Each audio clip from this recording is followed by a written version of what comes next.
Как выглядит 31 декабря на севере Испании? Вот так оно выглядит, друзья. Зеленое, ярко-зеленое. Нужно руками обязательно. Нужно жестикулировать много. Мы же в Испании. Трава зеленая, понимаете? Я еще не умею делать это правильно. Хотя вообще, конечно, в Аргентине жестикулировали гораздо больше. Здесь, на севере Испании, спокойнее. Люди спокойнее. Но неважно. Трава зеленая. Что еще? Удивительно, но вот это голубое небо, голубое. И вообще несколько дней подряд было плюс 13, плюс 14, плюс 15 градусов. А что это значит? Это значит, что на солнце 20 градусов, и я ходил в футболке. Вот так выглядит 31 декабря. Меня зовут Макс, и это влог для тех, кто изучает русский язык. Да, давайте посмотрим на оливковое дерево, даже на оливковые деревья. Посмотрите, какие прекрасные оливковые деревья здесь растут. И это это все пространство, этот двор. Да, этот большой двор. Этот двор находится прямо за моим домом. За моим домом, где я сейчас живу. Вот это он, кажется, дом. И вот здесь такое прекрасное абсолютно место, где я часто гуляю со своей дочерью, с Сабриной. Вот там мы с Сабриной играем в баскетбол или в футбол. Она очень любит забрасывать мяч в корзину, в баскетбольную корзину, и любит пинать мяч, да, пинать мяч. Пинать мяч. Главное, чтобы не пинала папу. Да, смотрите, кто-то забыл выключить воду. Ай-яй-яй-яй-яй. Ай-яй-яй-яй-яй. Кто-то забыл выключить воду. Не надо так делать. Нужно беречь ресурсы. Кстати, испанцы говорили мне, что в этом году... Нет, не испанцы, нет, русские, кто живут в Испании долго, говорили мне, что в этом году, сейчас зима, а вот летом, которое было лето, оно было достаточно сухое, скажем, засушливое. То есть мало было воды. И поэтому в городе Овьедо выключили те питьевые фонтаны, которые работают всегда, которые нельзя закрыть. То есть такие, которые можно закрыть, они работают. А те, где всегда такая струйка воды течет, вот такие фонтаны, все питьевые фонтаны, их все закрыли. Вот. Даже здесь, на севере, где часто идут дожди, где текут реки, где все зеленое, все равно ощущается, что с водой становится проблематичнее. Вот, становится труднее с водой. Пока это вряд ли как-то реально ощущается, но тем не менее. Что хочу сказать про это место. Солнце. 31 декабря. Я в легкой куртке и в легкой рубашке. Обожаю. Сегодня 10 градусов, но на солнце 15 минимум. Я очень люблю это место. Реально, я люблю это место. Мне нравится гулять здесь с Сабриной. Но есть есть один минус. Один большой минус. Это то, что... Посмотрите, травка выглядит идеально. Она красивая. Она такая ровно подстриженная. Обычно достаточно. Она ярко-зеленая такая, свежая, сочная. Но что она скрывает в себе? Вот вы можете даже посмотреть, где да? Что она вскрывает в себе? Я думаю, что намек вы поняли. Пишите, кто понял, о чем я. Пожалуйста, пишите в комментариях. Поставлю лайк вам или сердечко, если вы поняли, о чем я. голубое небо. И посмотрите туда, вершина горы в облаке. Или гора в облаках, вершина в облаках. Прикольно, правда? Красиво. Вообще удивительно, эти горы то скрыты облаками, то они не скрыты облаками. У тебя всегда меняется вид. Ой, это какая-то маленькая, наверное, уборочная машина, я так понимаю. Очень прикольная. А мы с вами сейчас идем по нашему району. Это город Овьедо, район Корредория, Ла Корредория. Учусь произносить «р» так, как произносят испанцы. Потому что мне уже говорили: Макс, это не гитара, это гитара. Гитара. Вот. Хотя русская «р» и испанская «р» похожи, но в России мы редко произносим «р» прям вот так. «Р», гитара, или рука, или дерево. Да, даже сложно мне произнести. А в испанском иногда, не всегда, но в определенных случаях «р» нужно произносить как «р». Вот. Поэтому да. Мы сейчас с вами идем в центр, не знаю, наверное, не это сложно назвать центром. В общем, в место, где есть всякие магазины, банкоматы и прочие разные такие вещи. Мне нужно заплатить за электричество и за газ. Короче, за коммунальные услуги. Мне нужно заплатить сегодня. Первый раз. В Испании мы еще не платили коммунальные услуги или за коммунальные услуги, или не оплачивали коммунальные услуги. Платить и оплачивать, в принципе, синонимы. Просто оплачивать что-то, наверное, чуть более официальный такой язык. Глагол «оплачивать». Оплачивать услуги или платить за услуги. Оплачивать покупку. Ну, чуть более официально звучит, разницы почти никакой. Так вот, мне нужно это сделать, и мы первый раз платим, и на самом деле мы еще не зарегистрировали на себя электричество и газ. Сейчас объясню. В странах Европы, насколько я знаю, может быть, еще где-то в мире, но я никогда этого не делал, но я знаю, что в странах Европы, например, в Испании, те, кто снимают квартиру, эти люди на себя оформляют газ и электричество как минимум. Не знаю, в нашем случае мы не оформляем на себя воду. А правильно даже будет сказать переоформить. Мы переоформляем на себя или на нас, переоформляем газ, и электричество. То есть сейчас счета за газ и за электричество приходят хозяйке квартиры, у которой мы снимаем квартиру.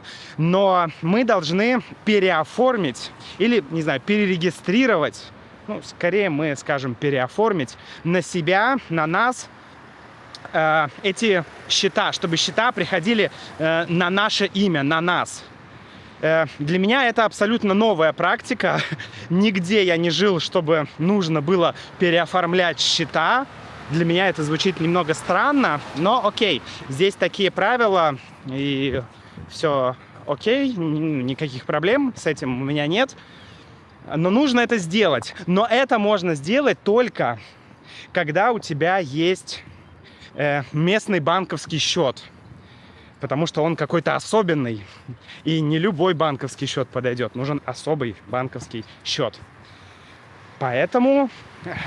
а у меня еще нет банковского счета. Я еще не успел его открыть. Вот буквально на днях пойду открывать банковский счет. И поэтому пока хозяйка квартиры платит за электричество и за газ. За воду она тоже платит, и она сказала, если мы не будем потреблять слишком много, то она будет платить. И пока мы, не платим за воду. Но за газ и электричество платим.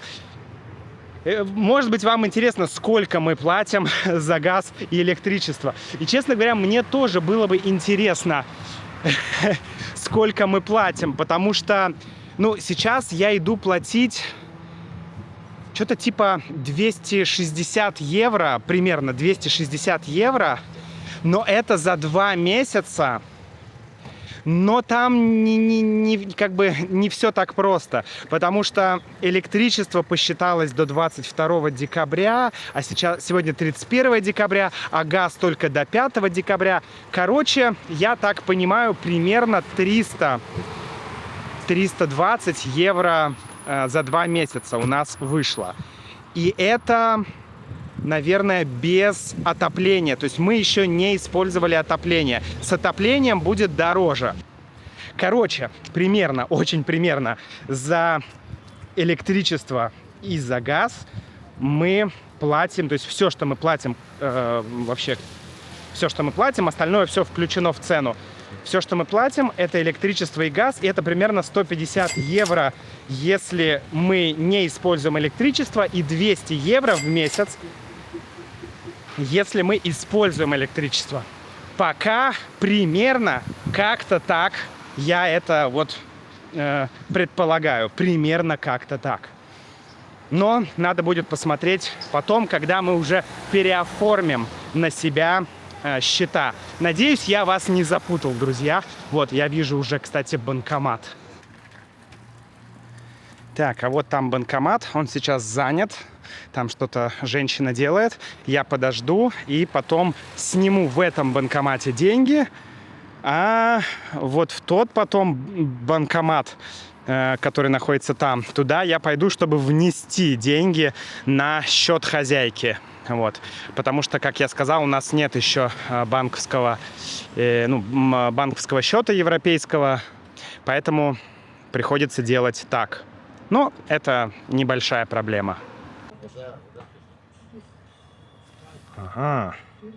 Continuar. Si quiero. Ooh, your love give me such a thrill, but your loving don't pay my bills. I need some money.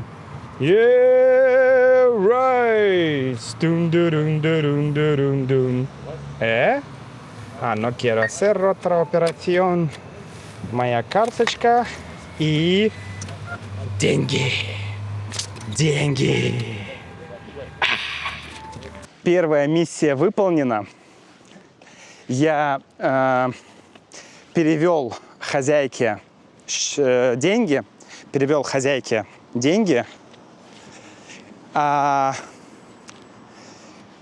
И теперь мне нужно выполнить второй квест. А второй квест заключается в том, чтобы найти соленые огурцы. Это вообще 30-е, 31-е. Короче, перед Новым годом русский эмигрант что делает в другой стране, да, в какой-то эмигрант? Он бегает и ищет соленые огурцы для салата оливье. Вы знаете, что салат оливье – это один из символов Нового года и салат, который мы действительно любим. Конечно, это салат такой, в общем, не могу сказать, что это самая полезная еда, которую вообще можно есть. Отнюдь, да, отнюдь. Но просто это символ, и это, вкусно. Это вкус Нового года, так же, как и мандарины. Поэтому мы очень хотим приготовить этот салат. Здесь, кстати, он называется энсалада руса. Но, и здесь, и в Аргентине. Хотя, про Испанию не знаю. Я не видел еще. Не помню, видел я или не видел. Но в Аргентине точно салат оливье – это энсалада руса, то есть русский салат. Но, конечно, он похож, но, конечно, он сильно отличается от того, что мы делаем дома на Новый год. Конечно, сильно отличается. И один из главных ингредиентов этого салата – это соленые огурцы. Есть маринованные огурцы. Я об этом уже рассказывал в одном видео, но давайте поговорим еще. У меня сегодня хорошее настроение, такое солнце, синее небо. Хочется поговорить, тем более я сейчас иду в Меркадону. Это известный такой... А где она? Она там. Известный в Испании магазин, популярный. И магазин прикольный. Он рядом с нашим домом. 9 минут ходьбы. И сейчас я иду туда, чтобы найти именно соленые огурцы. Потому что я только что был в магазине, и там не было вообще огурцов. Ни соленых, ни маринованных. Там была куча всего в магазине. Там была полка, и там чего только не было. И артишоки, типа маринованные, и шпинат маринованный, и еще там черти что вообще, но огурцов не было. Так вот, огурцы бывают просто соленые, когда огурцы, вода, соль и специи, а бывают маринованные, когда в составе еще есть уксус. Вот, я не люблю маринованные огурцы, ну, домашние, окей, но из магазина маринованные огурцы, они все на вкус одинаковые. Честно говоря, я не люблю эти огурцы, господи. Обожаю переходить дорогу в Испании. Мы до этого жили в Бразилии, и во Флорианополисе в целом было ок, но в других городах, в других местах было просто нереально порой перейти дорогу. Да даже и во Флорианополисе тоже было сложно, потому что, просто люди вот так едут, и тебя, пешеходов, никогда, никогда, очень редко пропускают. И это, честно говоря, это... В мире очень мало стран, мест или городов, где комфортно ходить пешком, где водители тебя пропускают. Но Испания, к счастью, по крайней мере, север Испании, не знаю, что в других частях Испании, но на севере Испании ты абсолютно комфортно ходишь по городу. Машины останавливаются, когда ты только собираешься перейти дорогу. Это очень круто. Вот я могу переходить прям и я всегда смотрю направо, налево, конечно, но у тебя нет вот этого стресса. Особенно с Сабриной, когда ты переходишь улицу, и когда машины прут и едут, я не понимаю. Я реально не понимаю. То есть, откуда это берется. Ну ладно, это 10-й вопрос. Короче, идем в Меркадону, попытаемся найти там соленые огурцы. В идеале такие, побольше, не маленькие корнюшоны, такие маленькие огурчики маринованные, нет, а такие большие и соленые. Это в идеале. Но я чувствую, что я там их могу не найти. И тогда придется купить маленькие корнюшоны. Это, конечно, неприятно, но делать нечего. Так, а вот здесь уже что-то есть. Здесь есть уже порезанные огурцы, но они тоже кисло-сладкие, то есть они в маринаде, они маринованные.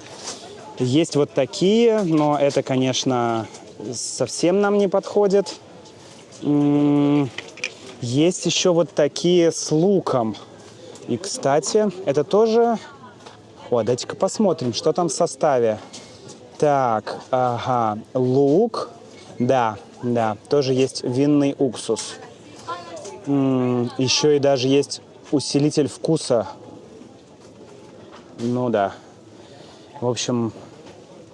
Ага, вот, еще внизу тоже есть Внизу еще тоже есть, тоже маленькие, тоже, наверное, кисло-сладкие. То есть, ну, кисло-сладкие мы так не говорим, да, агридульсес. В общем, тоже с уксусом, наверное. Не вижу, где состав. Где состав? А, вот здесь, наверное, состав. Да. Ну и вот эти выглядят вообще классно, но тоже, да, они в маринаде. Выглядят здорово, они прям такие вот покрупнее, но тоже, к сожалению, и сахар. Ну, сахар окей, а вот уксус. Но кажется, что ничего лучше я не найду. Поэтому возьмем эти огурцы. Ну что ж, моя миссия выполнена. Оба квеста выполнены. Дело в том, что Юля сегодня решила устроить нам с Сабриной, ну и с Юлей, нам всем сюрприз. Мы вообще планировали отмечать Новый год здесь, в нашей квартире.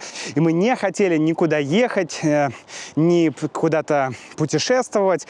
Мы хотели просто ночью пойти в центр. Но проблема в том, что от нас до центра час ходьбы. Пешком, если, да, час. Час туда, час обратно. И, ну, в 11 часов, ну, хорошо, в 10 часов ты идешь туда час. Ну, довольно тяжело с Сабриной. Это небольшое расстояние, но есть шанс, что к 10 вечера мы уже будем не в состоянии идти.